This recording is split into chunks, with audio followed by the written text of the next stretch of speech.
네, 안녕하세요. 이번 시간에는 지난번에 이어서 지난번에 비트코인이라는 것에 대해서 우리가 잠시 살펴봤는데요. 이번 시간은 저와 함께 요즘 아주 또 굉장히 큰 이슈인 CBDC, 중앙은행 디지털 화폐 또는 센트럴 뱅크 디지털 커런시 요거에 대해서 좀 알아보는 시간을 갖도록 하겠습니다.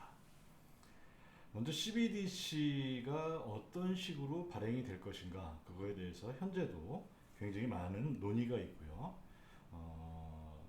그거를 둘러싼 또 나라마다 사정이 다 다른데 제일 큰 논의를 두 가지로 압축한다면은 하나는 토큰 베이스드 CBDC가 있고요. 또 하나는 어카운트 또는 아이덴티티 베이스드 CBDC가 있습니다.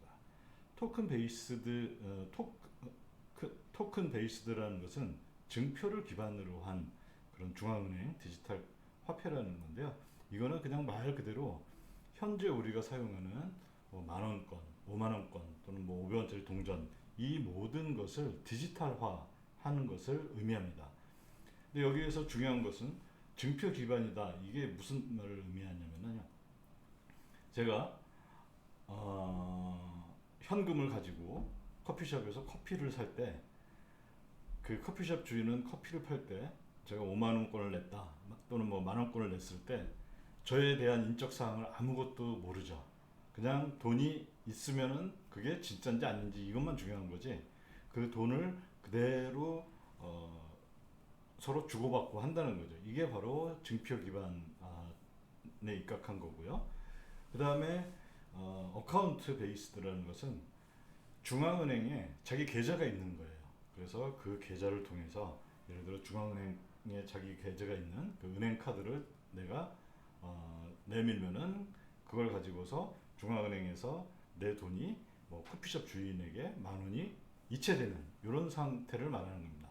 그러면 현재 이루어지고 있는 CBDC, 특히 중국에 있는 중국에서 지금 진행하는 CBDC 같은 경우에는 어, 대부분 사람들이 전문가들이 예측하기로는 어카운트 베이스드로 즉 계좌 기반한 그런 그 디지털 커런시, 디지털 화폐가 될 것이다 이렇게 예측들을 하고 있습니다.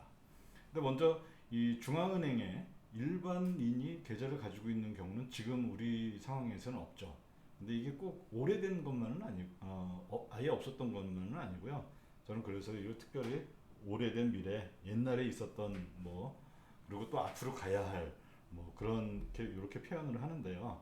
이게 언제 그랬었냐면은 초창기 영란은행의 경우에 일반인들이 그 계좌를 갖고 있었습니다. 중앙은행이요. 그 다음에 또 아주 의외로 2015년에 그 보시면 북한에서 그, 그 중앙은행 카드를 일반인들이 쓸 수 있는 이거를 전성 카드라고 부르더라고요. 전 북한에서는 전성 카드 이렇게 부르는데 이런 그 카드가 있었음을 알 수 있습니다. 어떻게 보면은 북한이 CBDC에서는 물론 그 기술적인 문제, 뭐 암호화의 문제라든지 이런 거를 제외한다면은 그것이 이제 어떻게 되고 있는지는 뭐 저는 기술적으로 그거는 뭐 알 수는 없지만 어쨌든 형태상으로서는 굉장히 일치 오히려 했다는 걸 알 수가 있습니다. 우리 뭐, 다들 뭐 은행카드, 신용카드 또는 은행카드 다들 한두 장씩은 갖고 계실 텐데요. 그 발행한 은행, 뭐 국민은행이면 국민은행 카드, 또 저기 뭐 기업은행이라면 기업은행 카드 이런 것들이 갖고 있는 걸 알 수가 있는데 우리 한국은행 카드를 갖고 있는 사람은 아무도 없죠. 한국은행에 계좌를 갖고 있는 사람은 또는 주체는 은행밖에 없습니다. 현재 상황에서는요. 그런데 여기 보시면 이렇게 다 일반인들이 사용하는데 중앙은행 이렇게 딱 나와 있는 거를 알 수가 있죠. 어떻게 보면 이제 참 의외로 CBDC에 대해서는 북한이 굉장히 선진국이다. 그 기술적인 거는 저는 뭐 판단할 수준은 안 되지만요. 어쨌든 형태상으로는 그렇다라는 좀 재밌는 그런 사실이 있습니다.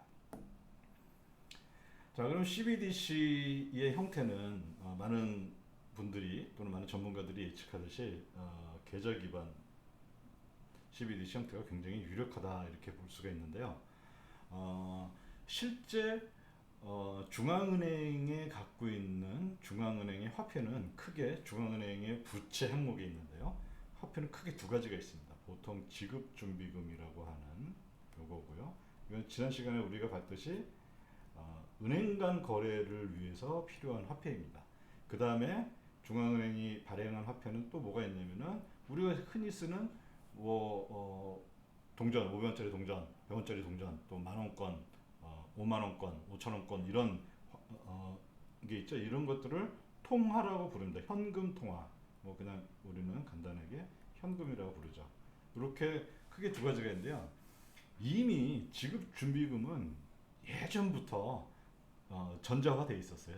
디지털화 돼 있었어요. 예를 들자면은 A 은행에서 B 은행으로 그 은행 간 거래가 발생해서 지급 준비금을 넘길 때 중앙은행의 계좌에서 A은행 빼기 100, B은행 플러스 100 뭐 이런 식으로 해주는 거죠. 그리고 이거는 실제 돈이 왔다 갔다 하는 게 아니라 그냥 그 디지털화 돼 있어서 중앙 서버에서 관리하는 그런 개념입니다. 그렇다면은 CBDC에서 디지털화 하는 것은 현금 통화를 디지털화 한다는 그런 의미가 있을 겁니다.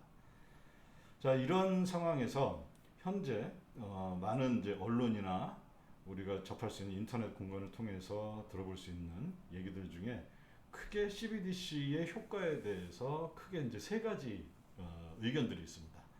일단 첫째, 만약에 모든 개인들이 중앙은행에 계좌를 터서 그걸 통해서 거래가 이루어진다면은 개인의 그 경제활동에 대한 감시가 확대될 것이다. 즉 보통 이걸 빅브라더라고 얘기를 하죠. 아주 그 큰 이제 모든 정보를 다 들여다볼 수 있는 그런 이제 정부가 출연할 것이다. 이런 게 하나가 있고요. 그 다음에 화폐 정책에 아주 거대한 변화가 있을 것이다. 왜냐면은 중앙은행이 발행하는 이 현금 통화 이게 예전에는 그냥 뭐 화폐를 들고 다니고 지갑에 넣어서 다니고 그런 걸 통해서 거래를 했었는데 이게 이제 중앙은행의 계좌에 들어가니까 화폐 정책에 큰 변화가 있지 않겠나 이런 의견이 하나가 있고요. 그 다음에 또 특히 CBDC를 지금 전 세계에서 가장 의욕적으로 또 광범위하게 하고 있는 나라가 중국인데요.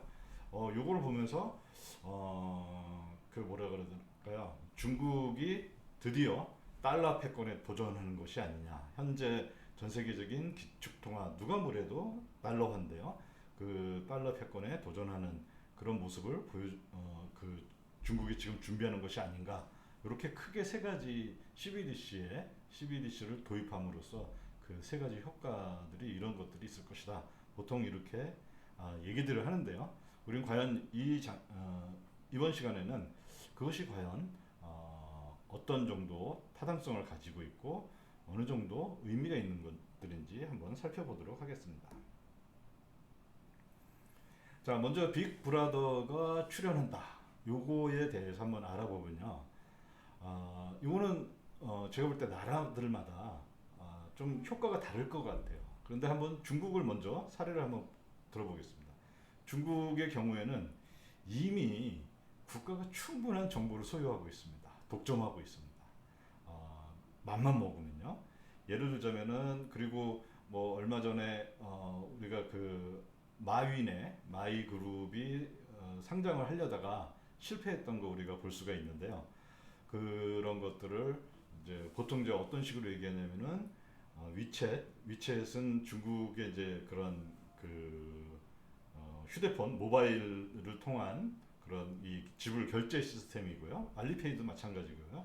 이런 것들이 그 사용자 정보들을 다 가지고 있어가지고 얘네들을 그 민간 기업이 그런 정보 독점하는 거를 정부가 막기 위해서 그런 현재 규제를 하고 있고 상장도 막았다 뭐 이렇게 얘기를 하고 있는데요. 그게 제가 볼 때는 한 반은 맞고 반은 틀린 얘기 같아요. 그건 왜 그러냐? 이미 이전에 중국의 이런 결제 시스템은 보통 은행하고 은행 간 거래를 통해서 이루어졌어요. 아주 전형적인 은행의 계좌에서 계좌 이체 뭐 이런 식으로 이루어졌었는데 위챗하고 알리페이가 들어가면 생기면서요. 위챗하고 알리페이 여기는 저건 아니거든요. 그 은행은 아니거든요. 즉 비은행 금융기관이었는데 비은행 금융기관 사이에 거래가 발생하게 된 거예요. 그러면은 이런 것들을 책임져주는 그런 회사가 하나 필요한데 그게 네츠 유니언이라는 회사. 중국말로는 왕리엔 징수한 여우시엔 공스 뭐 이렇게 부르는데요. 이 회사가 그런 위챗, 알리페이 이런 비은행 금융기관하고 또 여기에 연동되어 있는 은행의 계좌들하고 이런 모든 거래를 책임져 줍니다. 그런데 이 회사가 국유기업이에요. 국가에서 만들어낸 국유기업이에요. 그래서 만약에 정보를 안다고 싶으면은 이 이것만 알면 돼요. 이 회사 가가지고 정보 좀 내놔봐. 그러면은 쉽게 알 수 있는 그런 상황입니다. 즉 이미 제가 볼 때 중국은 어떻게 보면은 다른 나라보다도 이미 빅브라더에 관련한 것은 이미 한참 올라서 와 있는 거고 그러면 중국이 그런 그 이 CBDC를 추진하는 이유는 뭘까? 현재 보면은 중국의 부정부패가 굉장히 심하죠. 즉 뇌물이라든지 이런 검은 돈의 흐름들이 있는데 검은 돈의 흐름상 지금 현금으로밖에 할 수가 없는 상황이에요. 그 다음에 예를 들어 범죄 조직의 어떤 뭐 그 안 좋은 나쁜 일을 하기 위해서 뭐 물건을 구매한다든지 이런 것들도 보면은 대부분 되도록이면은 이 거래 기록이 안 남게 하려면 현금이 필요하겠죠. 제가 볼 땐 그 정도 의미, 그러니까 마지막 남은 어떤 부정부패 이런 것들을 물론 좋은 의미도 있지만은 뭐 다른 의도도 섞여 있겠죠. 그런 것들을 제한하기 위한 게 아닐까 저는 그렇게 보고요. 그다음에 빅브라더의 브라더의 출현은 사실 어떻게 보면 미국 같은 나라에 더 큰 위협이 됩니다. 예를 들어 이제 미국 같은 나라들은 알리페이나 위챗페이, 위챗 같은 것들이 발전하지 않은 커다란 이유 중에 하나도 물론 이전에 이미 신용카드가 있었긴 하지만요. 그런 그 개인정보 보호에 대한 그런 인식이 우리하고 좀 남다르죠. 좀 굉장히 강한데 아마 미국 페드에서 이런 CBDC를 한다 그러면은 그거에 대해서 특히 계좌 기반의 CBDC를 한다 그러면은 가장 반발할 사람들이 아마 미국 사람들이 아닐까 이렇게 한번 생각해 볼 수가 있습니다. 즉 빅브라더의 출현 이거는 뭐 어떻게 보면은 이미 중국은 가 있는 거고요. 그거를 하기 위해서 한다라기보다도 이미 뭐 제가 볼 때는 한 95% 완성이 됐는데 5%좀 더 완성하는 그런 개념이 아닐까 생각합니다.